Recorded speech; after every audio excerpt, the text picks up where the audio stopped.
Good morning to you all. Welcome back to the Namaste experience here at Namaste Village in Ajijic, Mexico, and everywhere all at once. You know, the internet and Zoom is a good example of a spiritual principle that it's all happening everywhere, all at once. The same instant, the awakening to wholeness, if we would but choose to see. Or we can choose not to see. It's your choice. You've gotten pretty good. I've gotten pretty good at choosing not to see. Where has that gotten us? Well, you know, you could look at it and say, well, it's gotten me here, it's gotten me there, I've gotten this, I've gotten that. And you could probably come up with a list of the things that it's gotten you. But when we're really honest and when we really go within, we realize that what it has gotten me is a level of confusion that is seemingly unsurmountable. I'll never be able to overcome this confusion that I feel. We're going to talk about confusion here today. But the title of this is Confused No More, because we're going to overwhelm this confusion of the mind that has pervaded us so. But before we do that, I want to begin with a prayer, and I think I may start to do this prayer every session for a while, because it reminds us of why we're really here. And isn't that what we're here to do? Just to be reminded of why we're really here. So it starts off with the words, I am here. So just relax into this with me. Just breathe in this prayer. Breathe in this sacred mantra.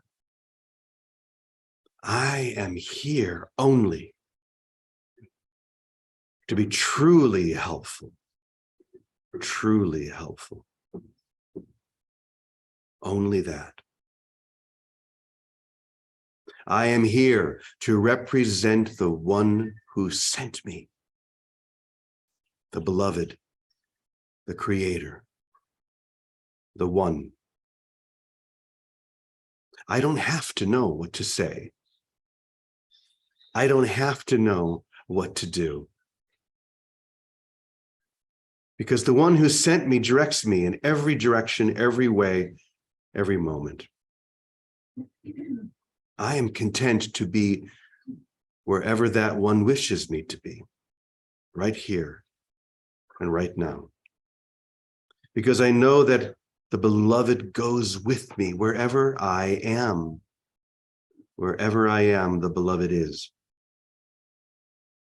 I am healed as I let God teach me what it means to be healed, what it means to heal, what it means to be whole, what it means to be one. I am healed. And so it is.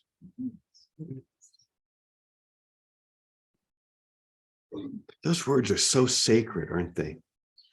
I hope you can feel them. If you're really breathing them in, you'll feel an alchemical response. You'll feel a reaction of grace. Grace is reacting to grace. And that's the key to everything. When grace reacts to grace, there is no confusion. There's no wondering who you are, why you're here, what this is all about. Grace alone reveals it all. But we do tend to fall into a state of wondering what it might be like if I could turn away, if I could step away, if I could be separate from the inseparable. Now, the attempt to be separated from the inseparable is obviously an insane idea. But it's only insane when you step back and realize that it's impossible.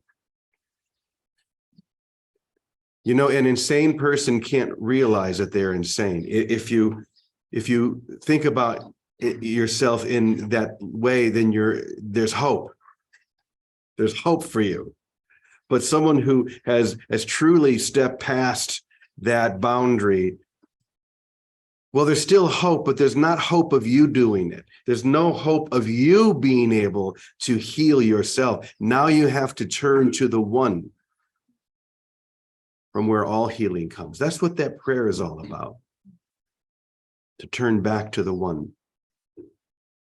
And obviously, perception within the egoic frame is what confusion is. You confuse yourself to be what you are not. So I want to share a lesson, a new lesson from the Master Teacher Speaks. This, I don't know what to call it. These teachings, these offerings that are directed at showing you how to access that which is already within you, the master teacher that's within each one of us, because this is the return to sanity. When you realize that the master teacher, the guru, is not outside you anywhere, it's within you, then you will find. It's like in the Gospel of Thomas when Jesus says, the kingdom is not outside you, it's within. If it were outside, the birds would get there before you. If it were in the air, if it were in the sea, the fish would get there before you. Look for it where it is, and you'll find it. And then you'll be confused no more. So let's talk about this confusion. Here we go. It's clear that the split mind, or your split self, your identity, intends on purpose to confuse your real self, to confuse reality, because this is how it maintains its illusory dominance over your life and everything you perceive. That's so strange. Why would I want that? Well, that's another session. We'll cover that some other time, why I would want that. But the split self, and this is key, the split self is also, it also confuses itself. That's how confused it is. It also confuses itself. Your ego itself is confused about who it is. So it's not like the egoic mind has this great plan and just to confuse the truth or the reality of who you are. It is so adept and good at this that it confuses even itself and then gets lost in its own labyrinth, its own maze. The split mind also confuses itself in its constant preoccupation with making the real seem unreal, or the truth untrue. That's its single focus or occupation. Once again, why? Why is that so important, to make the truth seem untrue, or the untrue? Another session. That would take too long. In other words, the ego is so completely confused that it confuses even itself. That's the spin. That's when you're in the spin cycle. You're so confused, you don't know which way you're going. And in doing so, you create a whole world where your imagination of separation seems very real and undaunted. If you're able to look at this honestly, what you're hearing right now, to look at it honestly, it will explain nearly everything you seem to be confused about. Confusion begets more confusion. That's the spin cycle. But the truth makes everything clear. Sharing the truth makes everything clear. Isn't that why we come together here? To share the truth, to share reality, to hear it over and over and over again, like a mantra. You are whole, you are complete. There's nothing that you need to do for salvation. It's already happened. Just relax. Yeah. Just relax. This is not hard. Well, I'll say it's not complicated, but it can seem very hard just because we've become so adept at making it hard. There is that confused part of you that wants it to be hard, because then you'll give up and you'll just keep falling back into what you think you know. But the truth is you don't know anything. And the instant you realize that and accept that fully, boom, that's where it happens. That's the escape hatch. I know nothing. Show me, help me. And then the escape hatch appears.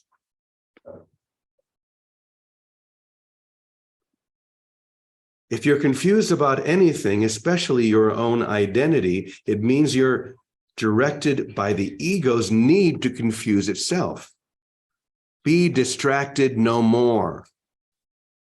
Listen only to the voice for God that speaks within you. The voice for God that speaks within you. It is not confused at all and looks upon your reality, who you really are, just as it looks upon itself. How could it look upon you in any other way, since it knows that you to be one with all there is? So we come together, we share this, we hear this over and over and over. There's nothing that you're hearing new. You're hearing it from different angles. You're hearing what's true. But this is what we need. This is what the perceptual or split mind needs, so it can break confusing itself. It's just to keep hearing this and to keep saying yes to this until the point where that aha, where once again you simply slip on the glasses of true perception. And then you see that which has always been seen, and you know that which has always been known. Does that make sense? A little bit more. The egoic thought system is founded upon the belief that separation is possible and necessary. Wow, that separation is not only possible, but it's necessary. That's the whole ego frame right there. You need me. You need this. You need to be separate. You need me to protect you. You need me to keep things out there, because if they get too close, shit's going to go down. But the spirit does the exact opposite. It pulls it all within, because it knows it's safe. It knows its wholeness. There's nothing to fear. Once again, the egoic thought system is founded upon the belief that separation is possible and necessary. It's as though the ego exists simply to make this one point, that the one can become two, and the two can become many. That's the ego's mantra. The ego, or your split identity, who you think you are, maintains this illusion by using confusion as its primary tool to keep you in that spin cycle, so you don't know where you really are. It makes the real seem unreal and the true seem untrue. This confusion has become so deeply ingrained in your mind that you sometimes don't even know that you are confused. Ooh, that's where you really get into the deep stuff. When you're so confused, you don't even know you're confused. Now that is the deepest part of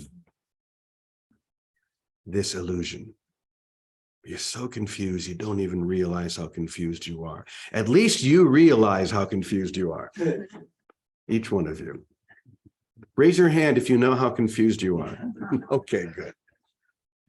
That gives us hope. Okay? That means what? That you're ready to leave the insane asylum. The one who is still inside the insane asylum thinking they're Napoleon, they haven't gotten to the point yet where the doctor says, I think you're going to be all right. You can leave anytime you want. The door is open, because you're confused no more. You're confused no more about who you are, who you've always been, how God knows you to be. We can call that enlightenment. We can call that wholeness. We can call that anything you want, or you can call it nothing at all, but you can feel it, you can know it, and you can see it in others. I always say that you will know when you are enlightened when you see everyone else as enlightened. No matter what. Doesn't matter if they know that. It doesn't matter if they're still in that insane asylum. It's like going into an asylum and looking through the illusions and the delusions of each person and saying, I know who you really are. You're whole, you're perfect. Because I see that in myself, I must see it in you. And if I see it in you, I must see it in myself. There's only one. So confuse no more. Just relax. It's going to be fine, I promise. But we need to look at this, because it's only in looking at this clearly that we can begin to break that spell where the ego insists upon making the one two and the too many. Too many. There are too many of you. I only want one of you.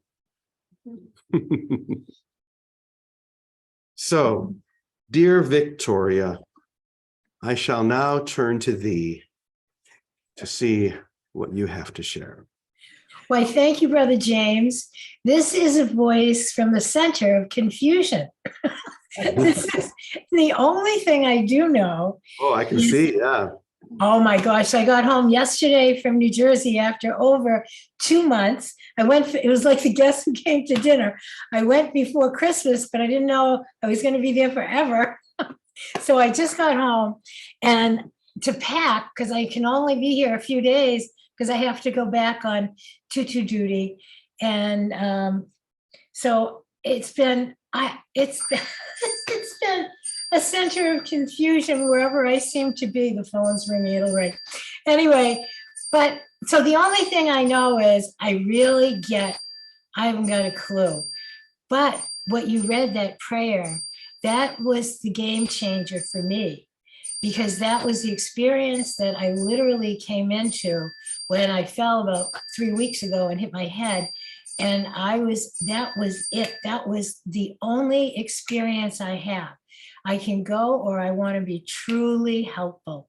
And I never understood it and embodied it so wholly before. And I think that was literally a turning point, because then there's nothing else you want. You just want to be helpful, and you have no idea what that might ever look like. And until you're stepping into it every day, and it looks like right where we are just right now. And then coming home, and it's like 2 months of mail and 2 months of packages and food that's spoiled and all kinds of things. I've done nothing but cry. It's like, oh, I opened these cards, and some of you sent me beautiful cards months ago, but each thing just brings me to tears. Truly of gratitude, though. It's not, it's everything. I can't even say what it is. I just cry. I'm just in a experience of being very exposed and vulnerable. But it's the only security I know is the moment, just the moment I'm in, and that direction to be truly helpful. And I knew this is what I'm called to. I'm called to go into a new way of life that I haven't been in since my son Teddy was, born 33 years ago. And it's another way of life that I never expected to move into. And all I know is there's nothing to do but relax into it, just like you said. But the game changer was, I'm only here to be truly helpful. I'm content to be wherever he sends me. I'm content to say whatever he gives me to say. Even now, I haven't got a clue what's helpful, except that I'm in a spin experience. And the only thing I can do is be present to where I find myself and be truly helpful. So if it's to take care of the cat, or to take care of the packing, or to take care of greeting someone that comes to say hello, it has to be this simple. And when we're in a place where our whole world got turned upside down, everything got upside down. Actually, actually, when I'm more clear-sighted, I'm thinking, wow, this is cool. This is like, I have no idea how this will shake out, but I don't care. And I don't care. It'll shake out by grace, not by my design, because I'm too spun like this to have a design. So thank you for saying that prayer. And that prayer, I have it actually written out. So I say it every day to myself. So that's my life. I'm really here. Because before I was here to love. That was the experience I've been in, which has been, okay, I'm just here to love and celebrate love. This is a different frequency. It's a different experience. And I have to be here to love, to be truly helpful, because love is the only thing that is helpful. I'm very clear about that. I'm also very clear that the reason it's spinning is that deep-seated unconscious little judgments have spun up to the surface, and nothing brings up judgments faster than a mother for her child. If seeing any upset go on, it just brings everything up. Where am I attached? Right there. What do I need to let go of? Right there. So there would be no spin if there were no attachment. What makes the spin cycle seem like I'm in confusion is that I have an attachment that everything be a certain way, whether it's healthy or whatever it is, be a certain way. And the only way out is let it all go. And no, I don't know what anything's supposed to look like, because the process and the steps in time of what healing look like, to the ego looks like devastation, to the spirit and to the wisdom that we all have within, we know that there's a breakdown of a false system that's happening. And when you were talking about faith the other day, it's the place, be faithful to the truth. Don't be swerved. And that I say this to myself all day. Don't worry about what the appearances look like. Don't even try to make them look like anything. Just stay in the step you're in, relax into it, welcome everything. That's really all we've ever known. And when we're off balance, and I've certainly been off balance, like a little bit off balance, it's the most important time to keep it simple. And it's true, it's not easy, but it is simple. And there's no complicated directions. That's why there's not a lot to learn. It is a letting go of everything we think, and a faithfulness and trust in the direction of the spirit from within, listening to the prompt and listening to the voice of the Holy Spirit or the prompt of our own higher self. Doesn't mean that we get it written out or like James goes into an unconscious state. It means everything and anything depending on who we are and what our direct experience is. It could be just a breath where we just feel rested or relaxed. It can come by looking at a show and you get a simple message that you know speaks to you. But following that direction, that's everything, and not worrying about what anyone else says or does or thinks about it. Someone says, oh, good idea, bad idea, it doesn't matter. The direction from within is the only compass, and that compass really is a compass of love. And the truth is, it is one of joy too, because there's a knowing that spirit leads us to greater happiness. And it may seem, it may seem like a spin up of like when your world gets turned upside down for a minute, but it's all right. It's going to come down in a different order, in order by grace. And I guess that is what faithfulness is. And being truly helpful is just resting in this spot and taking the action of this moment right now. So I'm grateful to take the action of this moment and join my brothers in Christ and divinity, and trusting that the light leads us. The light is so, and our only function here is to help one another, let go of everything, and let what we are be our everything. So thanks, Brother James, and I love you all. I thank you all, always, every day. Thank you. Thank you, Vicki. Thank you so much. You are such a shining example of this reality, this unconfused state. And one thing that you said that I really like, because it's so simple, attachment equals confusion. It's very Buddhist, isn't it? Yeah. If we're attached to anything, the thought that we need to do anything with that or save it or protect it, that's what sends us into that spin cycle. But to let it all go, that doesn't mean that you're not going to be helpful in the moment. Of course you will. Your children, your loved ones, people who just come to you. But you'll be doing so under the direction of a higher authority. You'll be doing so under the direction of the Holy Spirit, if you want to use those words.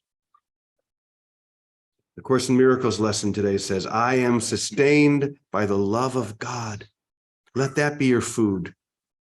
Let that be your nourishment. Because it's good. It's really good. And we'll leave it right there. We don't need more words. We just need more application. We just need to really go deep and say, yes, yes. You know, yesterday I gave the homily over at St. Andrew's, and there were 3 words that jumped out at me, and I based the whole homily on those 3 words. It was the story of the Transfiguration, when Jesus begins to shine with this light that comes from within, and then the voice of God rings out and says, this is my beloved Son in whom I am well pleased. Listen to him. Listen to him. Today, the Christ is speaking to you. Listen to him. Listen to her. Listen to the one. Listen, and then apply. And listen deeply. Don't listen with your mind. Listen with your heart wide open. Hear this. You are whole. You are complete. You are sustained by the love of God. Listen to that. We're called to really do this, not just in a lukewarm way. We have too many lukewarm spiritual people already. We need passion. We need to be on fire with this message. So listen. Let's take a deep breath.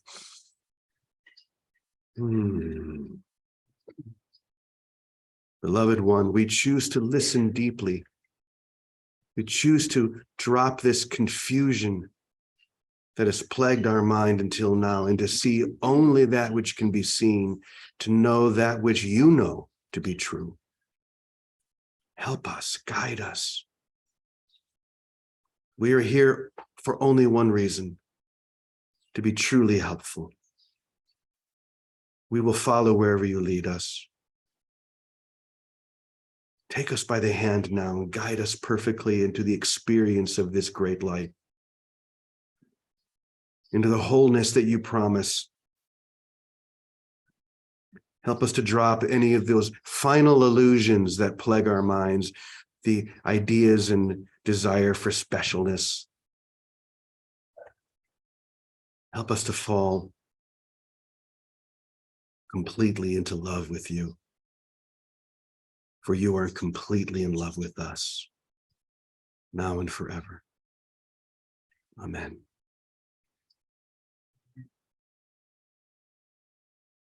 So let's go out and live it.